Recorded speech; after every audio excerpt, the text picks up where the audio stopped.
আজ শ্রাবণ মাসের প্রথম সোমবার, তাই আজকে মহাদেবের জন্য বেশ সুন্দর করে নিজেকে সাজিয়ে তুলেছি। আর এই যে ওনাকে জল দেওয়ার আগে আমাদের তুলসী গাছে জলটা দিয়ে নিচ্ছি। শুভ সকাল আমার প্রিয় বন্ধুরা, কেমন আছেন সবাই? আশা করছি সবাই খুব ভালো আছেন, সুস্থ আছেন, আর আমরাও বেশ ভালো আছি। আমার আজকের আরও একটি নতুন ভ্লগে আপনাদের সকলকে স্বাগত জানাই। আজ সোমবার সকাল 9টা মতো বাজে এখন, আর এখন থেকেই আমি আমার আজকের ব্লগটি শুরু করছি। আশা করছি আমার আজকের ব্লগটি আপনাদের ভালো লাগবে। আর হ্যাঁ বন্ধুরা, ব্লগটি স্কিপ না করে সম্পূর্ণ দেখার অনুরোধ রইল আপনাদের কাছে। সকালের আশেপাশে কাজকর্ম সেরে নিয়েছি, আর তারপরে দেখুন স্নানও করে নিয়েছি। আর আজকে পাটের শাড়িটাই পরলাম, যেহেতু আজকে শ্রাবণ মাসের প্রথম সোমবার, তাই ভাবলাম আজ না হয় নিজেকে একটু সুন্দর করে সাজিয়েই মহাদেবের সামনে আসি। এদিকে দেখুন মহাদেবকে জল দেওয়ার জন্য পুজোর সমস্ত জোগাড়জান্তি করে নিয়েছি। গ্লাসের মধ্যে ঘি, গঙ্গা জল আর একটু সাদা জল দিয়ে দিয়েছি, আর ফুল বেলপাতা। আর ওই জলটাই এখন ওং নমঃ শিবায় বলে বলে 3বার বাবার মাথায় ঢেলে নেব। যদিও বাবা তো আমাকে সব কিছুই দিয়েছেন, এমন একজন মানুষকে দিয়েছেন যে আমাকে প্রচণ্ড পরিমাণে ভালোবাসে, তাই বাবার কাছে নতুন করে চাওয়ার মতো আমার আর কিচ্ছু নেই। প্রত্যেকের সুস্থতা কামনা করে বাবার চরণে প্রণাম করে নিলাম। আর জানেন তো বন্ধুরা, মিষ্টু না সকালবেলাতে অল্প কটা মুড়ি খেয়ে নিয়েছিল, তো ওর দাদা আবার বলছে যে তোকে বললাম জল ঢালবি, তার সত্ত্বেও তুই খেয়ে নিলি। তো এত কান্নাকাটি করছে, আমি বললাম যা স্নান করে আয়, তারপর না হয় জলটা ঢেলে নিবি। ওরা তো বাচ্চা বলুন, তাহলে ওদের মনে তো কোনো পাপ নেই। ওরা ঈশ্বরকে যেভাবেই সেবা দিক না কেন, ঈশ্বর তাতেই সন্তুষ্ট হবেন। সেজন্য মিষ্টুকে স্নান করে বললাম জলটা ঢেলে নে, তো ও জলটা ঢেলে নিয়েছে। আর আমার হাজবেন্ডও শিবের মাথায় জল ঢেলেছে, তবে ও বলল ওই ভিডিওটা তুমি আর দিও না।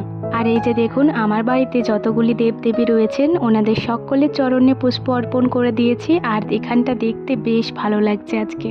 শিব ঠাকুরকে যে দুটো বাতাসা দিয়েছিলাম, ওই দুটো বাতাসা নিয়ে নেব, নয়তো এগুলো পিপুড়িতেই খেয়ে নেবে। এগুলো চলুন ওদের সবাইকে দিয়ে দিই, তারপর আমিও খেয়ে নেব। সকাল থেকেই আজকে টিপটাপ বৃষ্টি পড়ছে, আর পুজো করতে করতে অনেকটাই দেরি হয়ে গেছে, তাই আজকে সকালে মুড়ি খাবার সেরকম কিছুই বানাইনি। আগের দিন যে ঘুগনিটা বানিয়েছিলাম ওটাই কিছুটা ফ্রিজে ছিল, তো সেটাই বের করে নিয়েছি। ওই দিয়ে আমি মুড়ি খেয়ে নেব। আর আমার হাজবেন্ড তো কাঁঠাল দিয়ে মুড়ি খাবেন, ওই যে এক থালা কাঁঠাল বেড়ে নিয়েছে, ওই দিয়েই খাবে। আর আগের দিনের বাসি লুচিগুলো আজকে চা দিয়ে খেতে যেন আরোই ভালো লাগছিল।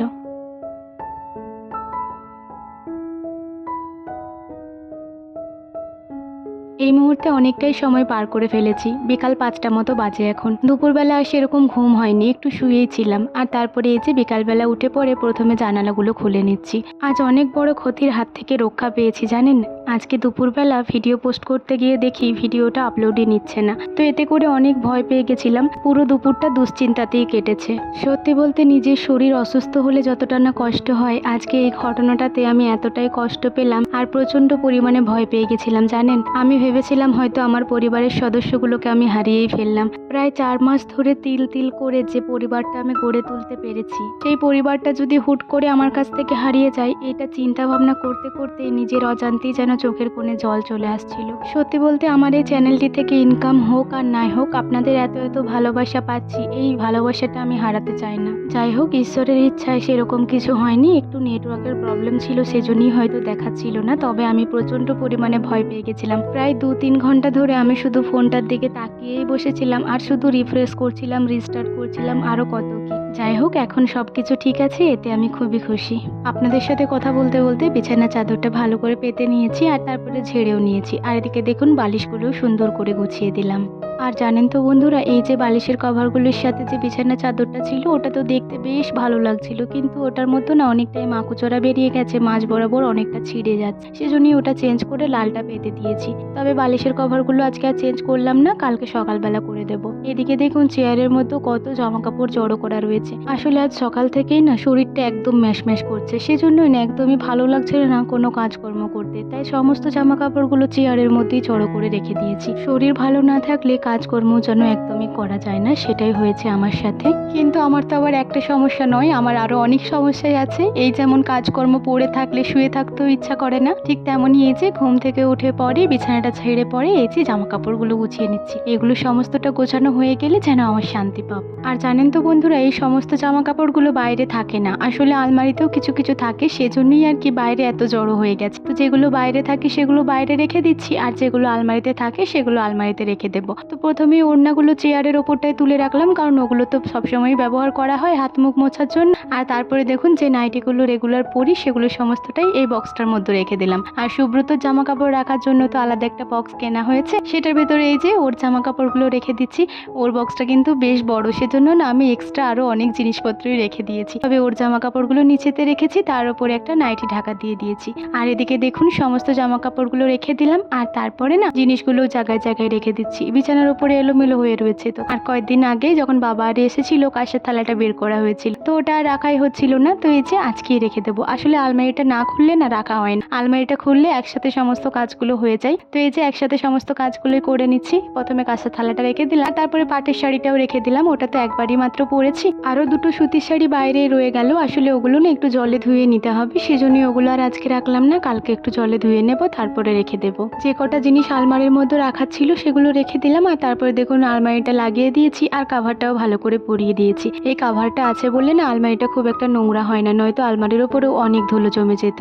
আপনারা তো জানেনই বিকালবেলাও ঝাড়পাটটা আমি দিয়ে থাকি, মানে এই বাড়ি ঝাড়পাটটা, আর ওই বাড়ি মাটির বাড়িটা কাকিমায় ঝাড় দিয়ে নেয়। তো এই যে বিকালবেলাতেও ঘরটা ঝাড় দিয়ে নিচ্ছি, আমার রুমটা প্রথমেই ঝাড় দিয়ে নিয়েছি, আর তারপরে না বারান্দাটা ঝাড় দিয়ে নিচ্ছি। বিকালবেলা আর পুরো রুমগুলো ঝাড় দিই না, আসলে এমনিতেই তো ঢালাই দেওয়া আছে, সব সময় নারকল কাঠি দিয়ে ঝাড় দিলে না অনেক বালি পাথর উঠে যায়, তো এতে করে জায়গাটা আরো খচখচে হয়ে যায়। তবে বারান্দাটাতে যেহেতু সব সময় লোকজন রয়েছে, সেজন্য বারান্দাটা তো একটু পরিষ্কার পরিচ্ছন্ন রাখতেই হবে। ঘরের মধ্যে সেরকম ধুলোধালি হয় না, মানে বাকি যে দুটি রুম আছে তো সেগুলো না সকালবেলায় একবারই শুধুমাত্র ঝাড় দিই। এই বিকালবেলা শুধু আমার রুমটা আর এই বারান্দাটা সুন্দর করে ঝাড় দিয়ে নিই। এতক্ষণ পর্যন্ত এই বাড়িতে কেউ ছিল না, কিন্তু জামা কাপড়গুলো গোছাতে গোছাতে অনেকটাই সময় লেগে গেল। তা করতে করতে দেখুন মিষ্টু, কাকিমার মা সবাই মিলে চলে এসেছে এই বাড়িতে। তো ওরা ওজনই বসে আছে, আর ওদেরকে সরিয়ে সরিয়েই আমি ঝাড়টা দিয়ে নিচ্ছি। বারান্দার মধ্যে যে বস্তাটা পাতা থাকে ওটাও তুলে নিলাম, আর তারপর দেখুন ওই জায়গাটা ভালো করে ঝাড় দিয়ে বস্তাটাও একটু ভালো করে ঝেড়ে নিয়েছি, আর তারপরে বস্তাটা পেতে দিলাম। এরপরে এই ধুলোগুলো সমস্তটাই বাইরে বের করে নেব।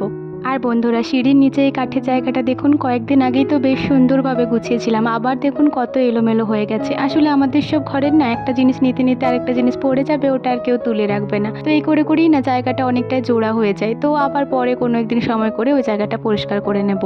কয়েকদিন ধরে এই টিপটাপ করে বৃষ্টি পড়েই যাচ্ছে, সেজন্য উঠানটা আর শুকাতেই পারছে না, আর সে কারণেই না উঠানটা দুবেলা ঝাড় দিচ্ছি না। এই যে সকাল টাইমে একবার দিই, আর বিকালবেলায় সামনেটুকুই ঝাড় দিয়ে দিই। ঝাড় দেওয়ার পরে ঝাঁটাটা এই যে সিঁড়ির নিচেতেই রেখে দিলাম, আর তারপরে না হাত মুখও ধুয়ে নিয়েছি। এরপর একটু সাজুগুজু করে নেব। সাজুগুজু বলতে তেমন কিছু না, ওই যে সিঁদুর টিপ এইসবই পরে নেব।